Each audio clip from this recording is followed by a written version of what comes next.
we are looking at how to choose your niche. So we're looking at this from a marketing perspective, but then I'm also going to show you something that I've made in ChatGPT that can help you with this process if it's something that you've been stuck on for a long time and you find it difficult to make that decision of what you want to, where you want to go with that niche. This is just something that's going to help direct you, flesh out the idea, and kind of start to create some marketing material around that niche as well, just to show you how you can draw that out. So we want to start by just going into a couple of points about niching, and I want to first off address some of the common misconceptions about niching and some of the reluctancy that people have. So quite logically, a lot of people think that if we niche down, that what we're doing is reducing the amount of people that we can actually work with, because we're being more specific and more nuanced with who we're choosing to work with. And it's very illogical to think that that means I'm not going to be able to reach as many people. But what we find happening is kind of the opposite thing is what actually happens. So yes, physically maybe there are less amount of people that you have access to because you have niched, but what you find that you end up doing is you draw in more of the right people who are actually right for your business. When you say, I don't want to niche and I'm going to keep it vague and open to the general everybody, it makes it more difficult for your marketing to be effective. Because you're trying to draw in everybody, you're not speaking directly to anybody and you're not being relatable, and it makes it very difficult to do that and to stand out. So niching is actually really, really powerful for a couple of different reasons. So the power of niching. Why is niching actually really good? And it's something we should be doing. We know when you look at lots of different industries, the specialist makes more money than the generalist. If you look at a doctor, a general GP doctor, a general practitioner, they don't make as much money as the brain surgeon, who is the specialist, who's really learned and deep dived into the brain and knows everything about that one really specific area of the body.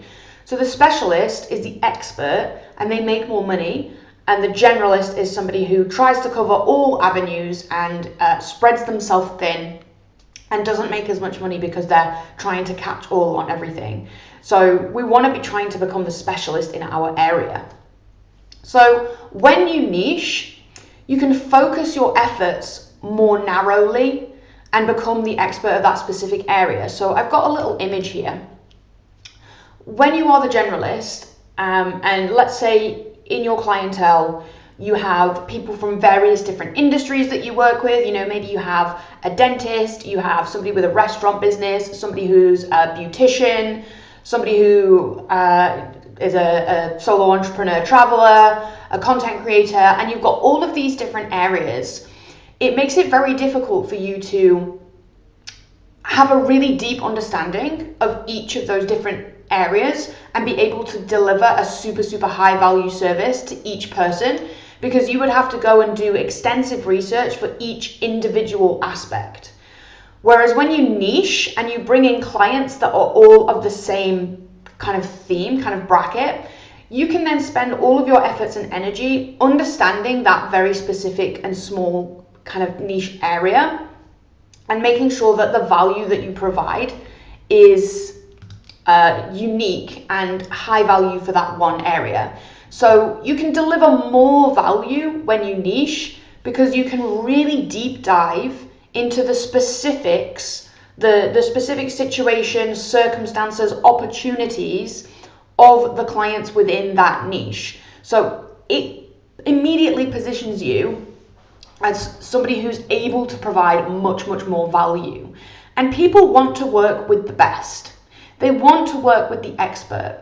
There are going to be people out there who are completely only focused on the price, but that is actually rare. We're accountants and bookkeepers. We work with business owners, and business owners understand that you get what you pay for. They understand the principles of return on investment. So I'm going to invest in my accounting professional because I know that that's going to mean that I will get great savings, tax savings, a great strategy, whatever it is. I'm going to get great advice. My business is going to thrive if I invest in this. So the business owners that you work with understand that, and they want to work with the expert for that reason, so that they can get the best service that's super high value. So when you position yourself as that expert that really deeply understands their needs, really deeply understands the common challenges and problems that they have, and really deeply understands the various opportunities, they're up to date, they're on the pulse with anything that changes in that industry or area, and can offer immediately great opportunities for people.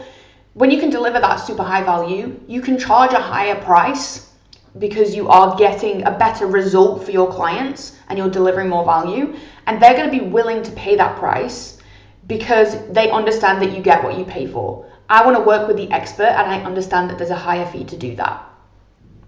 When you do niche as well, because they are paying you a higher price, you can work with less people. So that means you don't need to attract as many people. You just need to attract more of the right people and price yourself right as well. So when you're working with less people, that again gives you more time to dedicate to each client. So you can do that extra research, get them the extra opportunities. You can spend more time having one-to-one meetings if that's something that they really value. They want more, business advice, and they want to regularly meet with you to check over things. You can deliver that extra value in that sense because you have more time to dedicate to each individual client, because you're working with less, because you can charge a higher price, okay? So it all ties in together to give higher value, a higher price, and your clients are getting so much more value from you. So being the expert is a really attractive thing to be. It makes you stand out from the rest as well. So when it comes to your marketing can be a lot more targeted and therefore a lot more effective. So we know that with marketing, you speaking directly to one person is far more powerful than trying to speak to everybody all at once. When you try and speak to everybody, you actually end up speaking to nobody. So if I'm a restaurant owner and I'm looking for a new accountant, and I'm doing my research and I'm looking at a couple of different websites, I'm looking for various different things, I might land on 3 or 4 websites that all say the same thing. We work with everybody and anybody, and we'll do all of your bookkeeping for you. Which sounds really great, but realistically, you're not differentiating yourself from the other 4 or 5 websites that I've just looked at, because everybody says that. Everybody says, yeah, we'll work with everybody and we'll do all of the bookkeeping for you. It doesn't make you stand out. Whereas if I'm a restaurant owner and I now land on a website that says, we work specifically with restaurant owners to make sure that they get the best result, to help them grow, to help them franchise, whatever it is. Because that language directly speaks to me as a restaurant owner, I'm far much more likely to convert. I really want to work with you. You become so much more attractive to me as an accounting professional because you're the expert and I really want to work with the expert. And it makes it easier to convert, because me landing on that website, if I was a construction industry person and I landed on that website, I'd immediately leave. So you're also repelling the people who aren't the right fit for your business. But the person who does land on your page that is a restaurant owner is very quickly going to understand that this is the right place for me, and they're going to convert a lot easier, okay? And your marketing can be a lot more targeted and more effective because you can reference that in the wording. You can say, we work with restaurant owners, and all of those restaurant owners are going to see that and immediately want to engage with that content. So you can be more effective, you can be more targeted, you can speak more directly to their pain points that they're going through, the challenges, the obstacles, their wants and desires. And you can reference those things, and that's going to feel really relatable for that person as well. So I'm going to see that. I'm going to say, the website might say, we work with restaurant industry business owners. We know that these are the common challenges that this industry tends to have. we've worked with clients before, we now have a tried and tested strategy to overcome those problems, and these are the kind of results that we can get for restaurant owners. So me as a restaurant owner, I'm going to see that and be like, I am immediately relate to that position of being in the pain point section of the challenges. I'm having those challenges myself. You have a specific tried and tested strategy. I want that, okay? I can see the results that other people are getting that have similar businesses to me. I want those results. So it just makes your marketing more powerful, more easier to convert, and you are drawing in the people who are right for your business and that are going to value what you're doing and really appreciate the work that you're doing. You're drawing in the people who are willing to pay that higher price, okay? You can also make sure that you put yourself in the right communities and on the right platforms when you have a deep understanding of who it is you're trying to attract with your niche. So if you did work with the, let's say you work with the pet industry, you might make sure that you get yourself to various different conventions or conferences that are, you know, you might go to Crufts as a competition with all the dogs. You might put yourself there because the right kind of people are going to walk past you. You know where to put yourself. You might join the right Facebook groups and communities online to help with the research, but then also to be able to put your message out into those areas and to attract the right people. So essentially having a niche just really narrows that area of effect. You know, all of your efforts go into one streamlined system, and you can draw in the right people. It gives you a lot of clarity as well as to who you're trying to attract. Okay, super powerful. So when it actually comes to choosing your niche then, what do we want to be considering? So first of all, if there's anything that just naturally calls to you, if there's anything that naturally you think, I actually really enjoy doing this kind of work, or I enjoy working with this community of people or this kind of person, then go with that pull and start to understand, you know, what kind of things around that can we build from that. So maybe you really enjoy working with family businesses because you're really family orientated yourself. So you like to work with businesses that are generational or that have a wife and husband running the business, that kind of thing. Maybe you really like to work with female entrepreneurs because you're all for supporting the women girl bosses and the female solo entrepreneurs. Maybe you really like working with animals, so you want to work in industries that put you around animals a lot, you know, in groomers and vets and those kind of things. Maybe you really like supporting charities, so you want to work with charities. So it could be something that's personal to you in that sense. We could also look at three different areas. So we can look at the sector that we work in, which is the industry. So that could be, you know, dentists, restaurants, construction, beauticians, whatever it might be. There might be something that you actually really enjoy working with that industry. So that might be something that you're drawn towards. Okay. We could also look at the stage of business that they're in. So maybe you really like working with startup businesses, and you can start to understand and have a deep understanding of what startup businesses need and what value you can provide to them. Maybe you like the opposite end where they're exiting their business and you can help them put systems in place to delegate more work, and that's where your specialty is. Maybe you like doing that kind of work. Okay, so the stage of business that they're in, that might be something that you look into.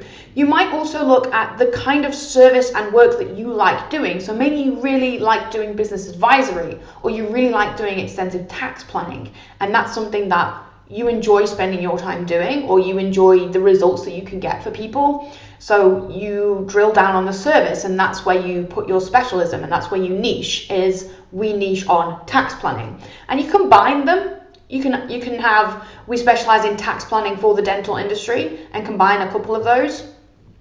You can have a niche within that. You can, you know, segment the niche that you've chosen by having different packages that attract different areas of that segment even further as well. So I'll look at that when I show you the ChatGPT example. So in terms of choosing, if there's not something that specifically immediately stands out to you, consider the clients that you already have and the clients that you're working with. Who do you enjoy working with the most? Do a bit of a mental audit and think, if that person was to call me right now, or if I received an email from them, am I happy to get that call, or do I roll my eyes because I can't be bothered to work with this person? What's your reaction to seeing that phone call come in? And who are the people that you look forward to working with? And then consider, well, what do those people have in common? Why is it that I like working with that person? Or why is it that I like doing the work for that person? Have a bit of an audit. You can even make a kind of spreadsheet for yourself where you list all of your clients. You put a couple of criteria together as to, maybe it's to do with the revenue or the personality of the people that you're working with, or the industry that they work in. List out all of these different criteria for each of the clients, and then give them a bit of a point system and rank them. And you can have A clients, who are your top clients, down to B, C, D clients. And your D clients, you might want to look at actually trying to pass on, get rid of them, so that you can spend more time filling up your business with the A kind of clients, which is your niche, the right fit of client. Okay, so rank them, give them a grade, consider what your favorite clients have in common, and that might help give some sort of indication as to what area you might then like to niche in. So, having said all that, let's now hop into ChatGPT to have a look at a way that ChatGPT can help us with this process of working this out. So I've made for you a custom GPT that's going to take you step by step through the process of building your niche. So for this example, you don't need to know any prompts. You just have to click the Let's Get Started button and then have a conversation with ChatGPT until you have reached a point of being clear on what you are doing with your niche. So for those that don't know, a custom GPT is when you use GPT normally, it standardizes itself to be a personal assistant. And it will access its banks of knowledge in order to answer your questions. When you make a custom GPT, you give it a very specific role and a very specific task, and that's the only thing that it does, and it specializes in doing that thing. So, for example, it may be that you want to have a GPT that helps you create a niche. You have a GPT that helps you create an ideal client profile. You have a GPT that writes a standard email that's a standardized email that responds to people. You have a GPT that does a repetitive task that's always the same. So what I'm showing you now is going to be super useful for you to work out your own niche, but then you can also use this kind of GPT, or this, at least this style of working out your niche.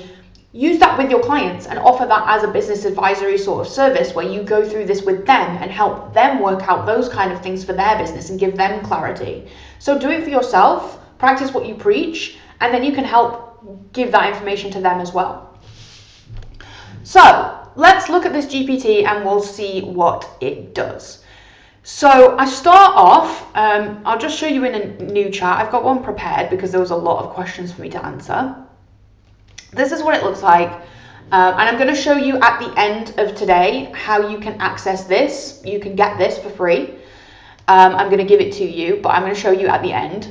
So first of all, we are going to be choosing your niche. This is the title, and this GPT helps accountants and bookkeepers, accounting and bookkeeping business owners confidently define their ideal niche and create a detailed client persona through guided questions, client analysis, and market insight. So it's going to help you do a little bit of research as well as get that clarity in your own mind of who you want to work with. So all I do is I click the Let's Get Started button. It's going to ask me the first question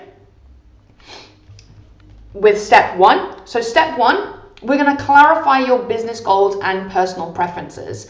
Now, just for the purposes of this, because there's a lot for me to respond to, I'm going to go back to the conversation I've already got prepared. and then we can walk through it. Let me just refresh that. Okay. So all I do is I click that button, let's get started.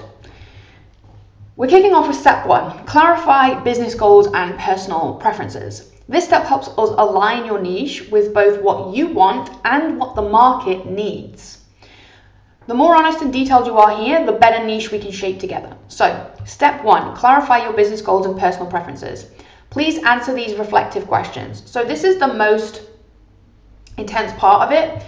It's going to ask you a series of questions. You just need to go away and think. You can give a very brief answer. You don't need to go into massive detail here. You can even respond, I don't know, for that one. Help me work something out for that. Or this is still to be decided if you're not sure. And it will just fill that area in as a leave it blank, or it will help you by giving you some suggestions. So the questions it's asking me, first of all, your vision and business goals. What does success look like for your firm in the next 1 to 3 years? E.g., revenue, lifestyle, team size, impact that your business is making. Are you aiming for growth, more freedom, higher profits, or something else? And question 3, do you want to work with clients long-term or in shorter, high-impact engagements? Next is personal preferences. What kind of work do you enjoy the most? Advisory, tax planning, forecasting, compliance, software setups. Number 5, are there industries or types of people you love working with? Number 6, are there client types or services that you want to avoid? So there may be, that person that you pick up the phone, you see calling you on the phone and you roll your eyes because you really don't want to work with that person. You don't want to engage with them today. Why do you want to avoid them? What is it that makes you want to avoid them? Because it's just as important to clarify who you do want to work with, but also to clarify who you don't want to work with so that you can put measures in place to prevent those people from reaching out. So values and lifestyle. What values drive your business? E.g., integrity, innovation, flexibility, or community. Question 8, how many clients would be ideal to work with at any one time? And question 9, do you want location flexibility or to build local relationships? So you can see that some of those questions are going to be quick and fairly easy to answer. Some of them you might need to go and have a little bit of a think. But you can always come back to this. You could give this a go through this GPT, and just go with your gut and think, okay, my gut says this might be an option. I might not go with this, but it might be an option. And then when you start to see it being fleshed out, it can probably just help give you that extra bit of clarity of, well, actually, this could be a real avenue that I go down, okay? So I'll just tell you the way that I've answered the questions here so that we can see how it starts to build that niche up for me. So question number 1, what does success look like for your firm in the next 1 to 3 years? So I've put, I want a decent, steady revenue with a good work-life balance, a small team of potentially 3 to 5. Really basic. Question number 2, are you aiming for growth, more freedom, higher profits, or something else? I want the business to grow and be more successful and profitable, and I want to take more of a backseat role, okay? Question number 3, do you want to work with clients long-term or in shorter, more high-impact engagements? So I've said I want to work with long-term clients that are reliable and we can deliver immense value to over time. So I prefer the long-term clients. Question 4, what kind of work do you enjoy most? For this one, I have put tax planning. Question 5, are there industries or types of people that you love working with? So I've put here, I enjoy working with female solo entrepreneurs or girl boss. Just as an example, if there's something that particularly speaks to you, you like working with charities, you like working with a specific industry, then pop that in there. You can always go through this again and try something else and see which one speaks more to you. So for this example, I've gone with, I like working with women. I like supporting women, I am a woman. I like supporting other women who are doing great things in business. So number 6, are there client types or services that you want to avoid? Okay, I want to avoid chaotic, disorganized people who don't hand information on time. I want to avoid people who complain a lot. Those are the kinds of people that in my bookkeeping business, I I get really frustrated when I have to chase people for the information because they've not given it to me. So I really want to just avoid that kind of person, and I want to work with people who are organized and dedicated and have their have their stuff together. What values drive your business? So I want a sense of community and camaraderie, empowering women and hyping and supporting each other. Maybe that's something that's really important. Maybe you really like family values. You want to see single moms who are running their own business. You want to really be able to help them manage that work-life balance so that they can run a thriving business and also have time with their kids. Maybe that's something that really speaks to you. Whatever it is, that sense of the values that drive your business. Maybe you're really, really charitable and you really like working with charities. Maybe, anyway, moving on. Question 8, how many clients would be ideal to work with at any one time? So going off of what we kind of said earlier, that when you niche, you can work with less people and have a higher fee that kind of covers you, but you can deliver more value to each of those people. The way I've answered is in that sense. I prefer to work with a few good, high value clients rather than lots of awkward, annoying clients that don't fit me, okay? I want to work with a few good, high value clients. Question number 9, do you want location flexibility or to build local relationships? So seeing as one of my values was a sense of community, I think local relationships would be really great. Now, I don't want to limit myself too much, and I know that the online space is a big way of bringing people in. So I've said local relationships are great. I can help people in the area, but online presence and flexibility is also essential, and I'll happily work with people long distance. So that might be something that you also consider. If your specialism is tax planning, maybe you want to limit to the US so that you only have to learn that one, tax legislation. If you're working with people in the US and the UK and Canada and South Africa, there are going to be different laws and regulations and things for that. So unless that's your specialism and tax planning is your thing, and you really want to do that for lots of different countries, or travelers, that might be your thing, then just consider, if I am working with lots of different people in different countries, how is that going to impact me? Is that something you want to do? So that's how I've answered all of those questions. It's then giving me a visual summary of those preferences. So we've got a little table. We've got the business goals, steady revenue, good work-life balance, small team of 3 to 5, growing the business more profitably, and stepping into a backseat leadership role. Client preference, long-term reliable clients with whom you can build trust and deliver high value over time. My favorite work, tax planning. Dream clients are female solo entrepreneurs that have that girl boss energy, empowering women and strong community vibes. That's my dream client. Clients to avoid are disorganized, late with documents, and constant complainers. Core values, I want camaraderie, empowerment, supportiveness, and a strong sense of community. And we want to provide that in our business as well. Ideal client load, fewer high value clients over more low quality clients. And delivery style is going to be a mixture of local and online. So we'll have a strong online presence, but we also want to support local relationships to build that community. So it's given me that little table, which I can click this button and copy the table, and I can save that somewhere as the start of my ideal client profile. We can go into a lot more depth as to what that person's going to look like in terms of various other demographics. And there is a step at the end of this process which is going to flesh this out in more detail for us as well. But that's a really great starting point of what kind of person we're looking for. So even after step 1, you can copy that, you could paste it into a new chat in ChatGPT and say, how do I attract this person? Write me some marketing copy for my website that attracts this kind of person. And that is going to immediately set you above and start to nuance and tailor that language to draw in the female solo entrepreneur rather than just the generalist and everybody. So even after step 1, we're going to have a much clearer outline of who we're attracting. So step number 2, and by the way, all I did is I pasted the answers to the questions. It's summarized for me and then moved me straight on to step number 2.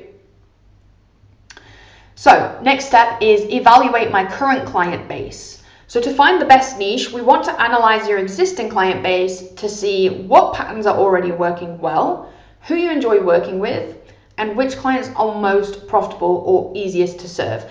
And by the way, if you don't have any clients, if you're starting your business and you don't actually have any clients yet, then obviously you don't have that experience to draw on in terms of working with your own clients, but maybe you've worked for another business and you've worked with various different clients, so you can draw on that experience that you've had in the past.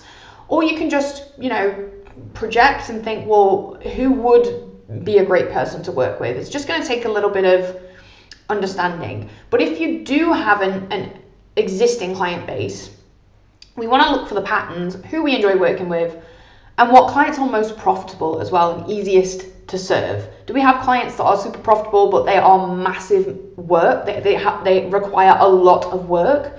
Do we want to work with that client, or is it better, even if they are profitable, to work with somebody who take on 2 or 3 extra clients who can fulfill that profit level but with less work amongst them? Think about that kind of thing. What is it that's more valuable to you?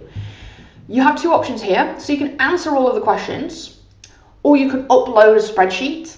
So it gives you the option. If you have a spreadsheet where you have gone through and you've graded your clients and you said, these are the criteria, these are the way that I've graded those and ranked them, then you can upload that at this point. I will say, make sure that if you are uploading a document that has all of your clients on it, you anonymize it in some way. So you maybe just remove the names and put numbers or something.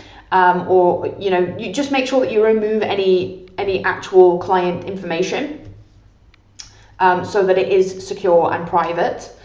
But the questions that you could answer, if you don't want to upload that spreadsheet, if you just want to jump straight into this GPT and have a go, the questions here that we want to answer then are, who are your top 3 favorite clients right now, and what makes them great?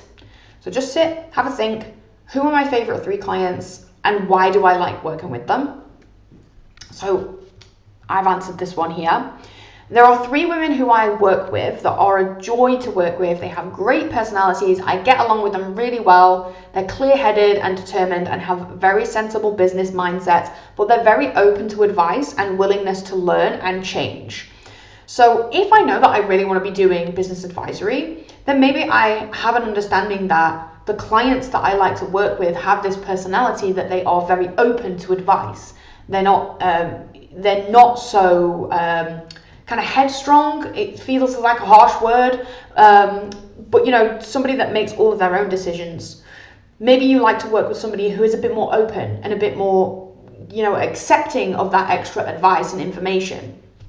That in itself can be a criteria that you look for. So question number 2, what industries or business types are most common in your current client list? So I've put for mine, I'm going to just pretend that I've got clients all over the place. So I've said that there's no real trends to the businesses that I work with.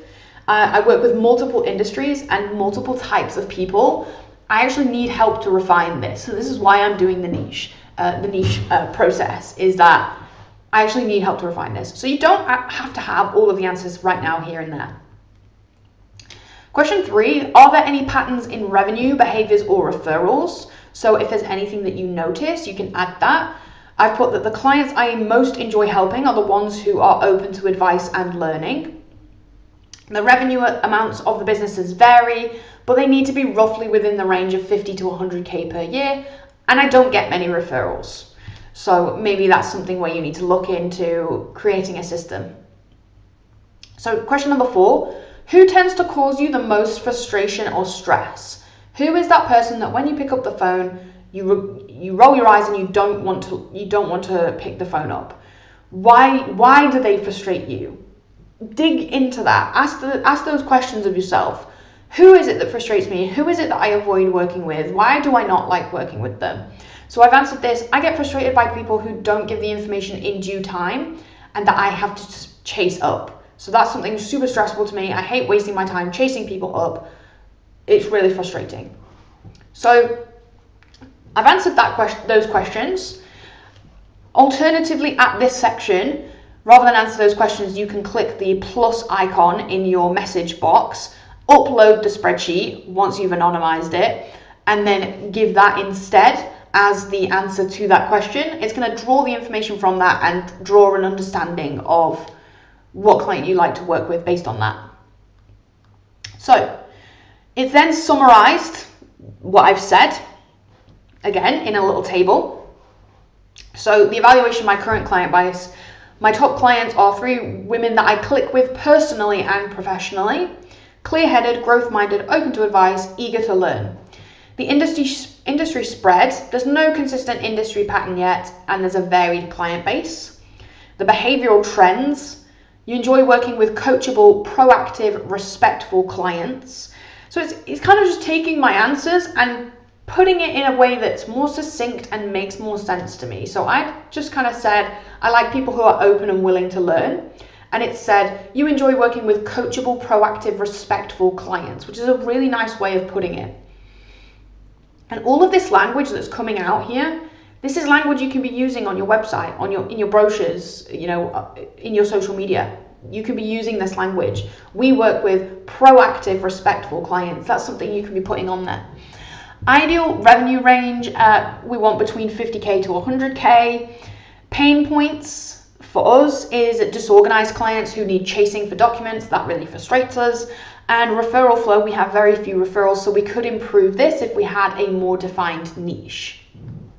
So what this tells us, so it's giving me that quick summary in a table. It's now going to actually explain to me, based on what I've said, this is what we think you might be looking for in your niche. So what this tells us, you naturally thrive with female solopreneurs who are ambitious, coachable, and value financial clarity. They're not just clients, they're collaborators who want your guidance. You also prefer working in a consultative tax planning role, not chasing paperwork or putting out fires. So this means your niche should likely focus on mindset and relationship fit more than just the industry. Include some kind of minimum revenue threshold for client readiness, and reflect your values of empowerment and collaboration.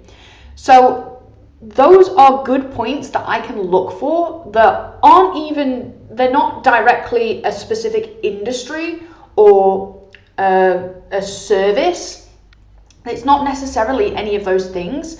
I'm just making sure that the people that I'm trying to draw in are people that I get along with. They've got the right mindset for the work. They've got a great personality and relationship. So we can look for those things using our marketing. We can draw that in. Reflect our values of empowerment and collaboration. So that might mean that we focus on services like business advisory, where we can sit down with the client, go through things in their business and work on that collaboratively to help them understand their numbers, to help teach them and help them learn. That might be more of what we're trying to do. So we reflect that in our services that we provide as well, because people who want to be coached in that way are going to be attracted to that service. So it tells me really what I'm looking for.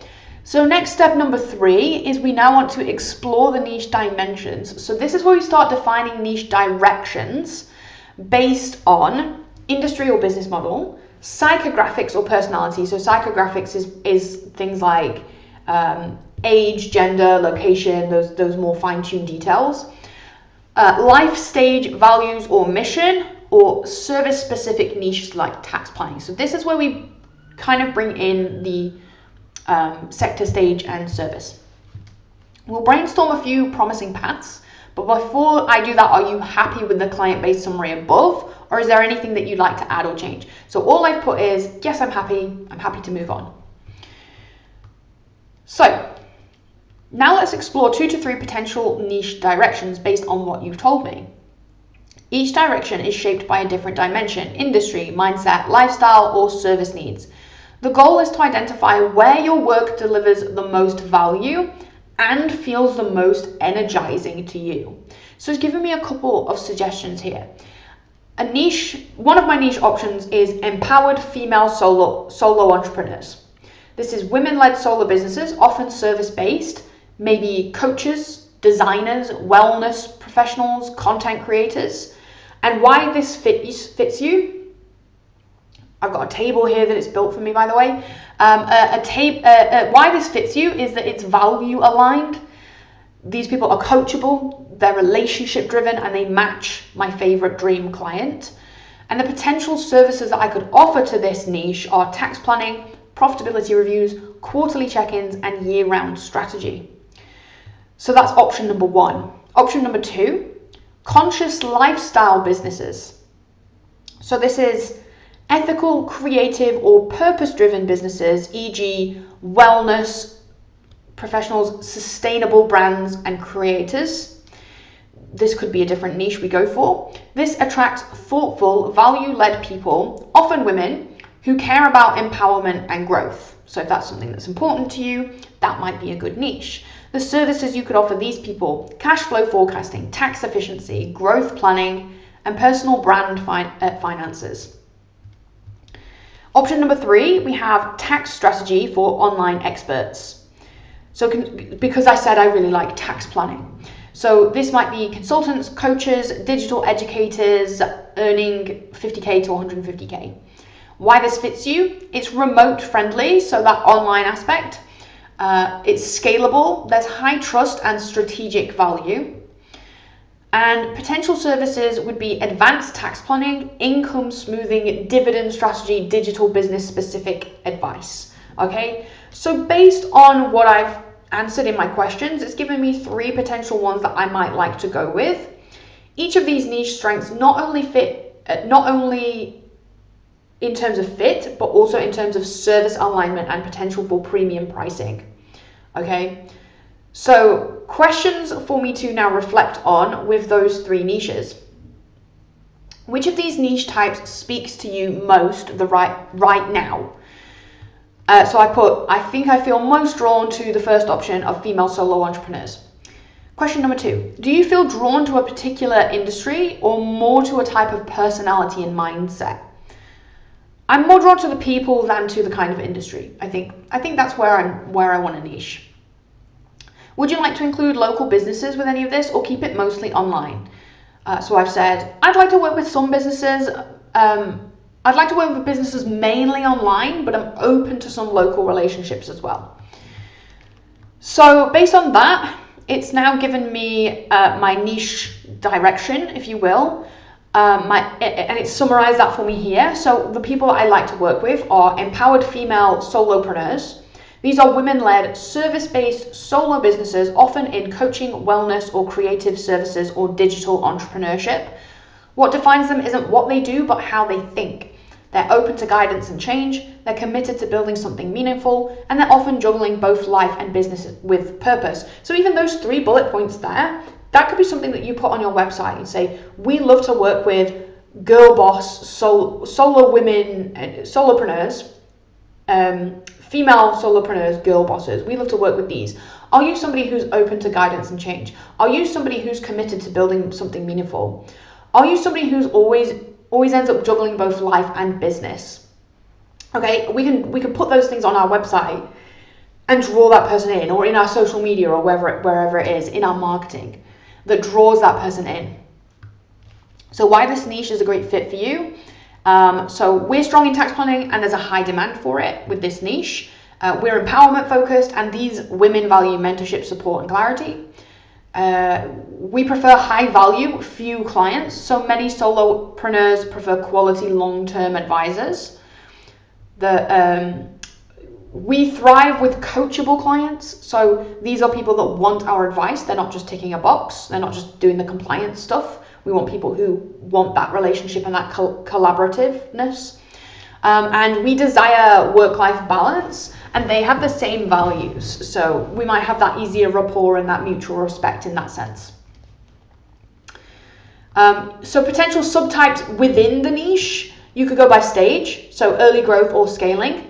You could go by sector. So we would like to work with female solopreneurs, but we like to work specifically with coaches or therapists or designers or content creators. So you can niche it even further.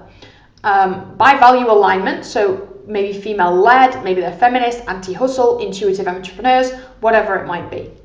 So on to the next step, number 4. This is optional, but we can then do a bit of light research using the web search feature on ChatGPT to see what that industry and what that niche looks like, what market size or growth is there, what pain points or service gaps would that niche have, what are they currently paying for or seeking in financial advisors. So we're going to ask it to do this research, or if you're confident in what you've got, you can just skip this and go straight on, but I've asked it, yes, please do the research. So it's then gone away, it's looked at a bunch of different resources and different sites, and it's given me some information on that niche. So market growth and opportunity, there's a significant increase in female-led businesses. In 2022, over 150,000 new UK companies were founded by women, which is more than double in 2018. There's rising confidence among female entrepreneurs. A 2024 survey revealed that 74% of female business owners anticipate revenue growth. There's economic impact potential as well. Key challenges and service gaps. There's potentially limited access to funding because female-led businesses receive a disproportionately small share of venture capital. Financial planning needs. Many female solopreneurs juggle business growth with personal responsibilities, so that's something to consider. Desire for supportive networks. Women-focused business networks and organizations have become vital resources. So it could actually be an extra valuable thing for your business. In this particular example, I want to work with lots of different female businesses, but I could also create a community. I could create a business club where I bring all of these women together and I create that supportive community environment for them as well. And that's something of value that I'm providing to them. So when you know that niche and that area, you can provide extra things like that are kind of outside the common things that you might have thought of. Strategic positioning for your practice. So given your expertise in tax planning and your passion for empowering women, you can position your accounting practice to offer specialized tax planning services, to create empowering financial education resources, or to build a supportive community. So like that business club idea maybe. So that's the research that it's done for me. So I can now see, okay, this is where I'm drawn to working with, but is it actually going to be profitable? You know, is there a market for it? I can do that research as well. And it does that as part of this GPT that you go through. So I've now said, it says, would you like assistance in developing a detailed client persona or crafting a value proposition for this niche? So I've just said, I'm happy with my niche. Let's move on to the next step. So step 5 would be, by the way, to shortlist and compare. So if you hadn't quite picked a niche at this point and you maybe had 2 or 3 different options on the go, you can create a table in step 5 that shortlists them all, puts all of the points next to each other and gives you a bit of a summary that you might like to then choose. But I've just said, I'm happy with that niche. I'm ready to go on to step 6. So step number 6 is to now choose your ideal niche, which we've done. We've chosen the empowered female solo entrepreneurs. You've chosen to serve ambitious, coachable, value-aligned women running solo service-based businesses, typically earning between 50 to 100K per year. You're helping them feel empowered, supported, and tax smart. Exactly what this space needs. Now let's bring that to life. So step 7 is to create the ideal client. So I have this now, this paragraph, by the way. I can save that somewhere and refer back to that whenever I'm creating any marketing content. This is the kind of person that we're referring to.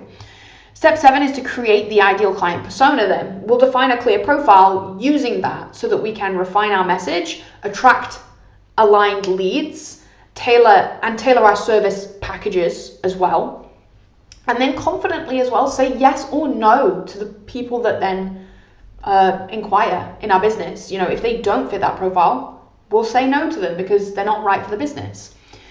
So it's taken everything that we've talked about so far and it's made me a client profile here. So it's given it a name, Sophie the Solo Boss. The demographic is female, potentially 30s to early 50s, based in the UK. So I'm UK based, so that's what it's pulled on. Business type is service-based solopreneur, maybe a coach, a therapist, a designer, or a digital educator. Annual revenue is between 50 to 100K and growing. Business stage is established but seeking more clarity, structure, and strategy. Personality traits, ambitious, open to learning, values, relationships, dislikes faff. The pain points, overwhelmed with finances, so maybe doesn't know what they're missing, lacks tax planning confidence. So that could be some pain points that they're going through. The goals, to feel financially in control, pay herself well, plan for tax, and grow her business smoothly. Those are the goals that she might have. Values are empowerment, community, balance, and purpose. Preferred support style, friendly expert who explains things clearly, helps plan ahead, and respects her goals. Red flags, so people that we wouldn't want to work with, disorganized, resistant to change, doesn't meet deadlines or communicate respectfully. And services that this person might need: year-round tax planning, profitability reviews, financial strategy sessions, support around paying herself confidently, and tax efficiency. So I now have a client profile that I can copy. I can copy that, paste it into a new chat, and say, can you write me a positioning statement, which it's offered actually to do within this GPT. But you can copy that, save it onto a document, and have that now in your business as the ideal client profile. And whenever you come to do anything marketing related, you upload that profile and say, can you write me a position statement for my website? Can you write me a really attractive lead magnet that is going to attract this exact person?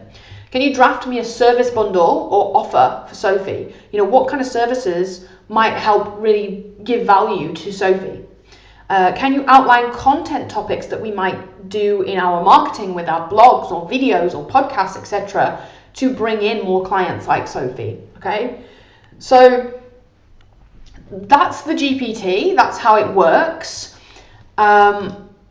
If you want to get access to that to that custom GPT, I am going to be posting it into our AI community immediately after finishing this session. So you can join the community and you can just go and grab it. You just click the link, it adds it to your account, and you can then just click it and use it. You can start new chats with it all the time. So you can go through this 2 or 3 times if that's what it takes to help you build the niche. You can go through it with your clients if you want to help your clients do something like this as well. And I'm going to make that available for you in the AI community. So make sure you're in there. I'm just having a look to see if there's any more questions, and if not, we can wrap it up. I don't see any questions coming in. So thanks everybody. Hopefully that has been useful for you. You can go and grab that GPT, go through this process yourself, answer the questions, and see if you can work out a niche. Then use that ideal client profile to, you know, tailor your marketing, tailor your services, and all of that good sort of stuff. So I'm going to play some music to see you out. Hopefully I will see some of you in the AI community where you can go and grab that GPT, and I'll see you all soon. Thanks everybody.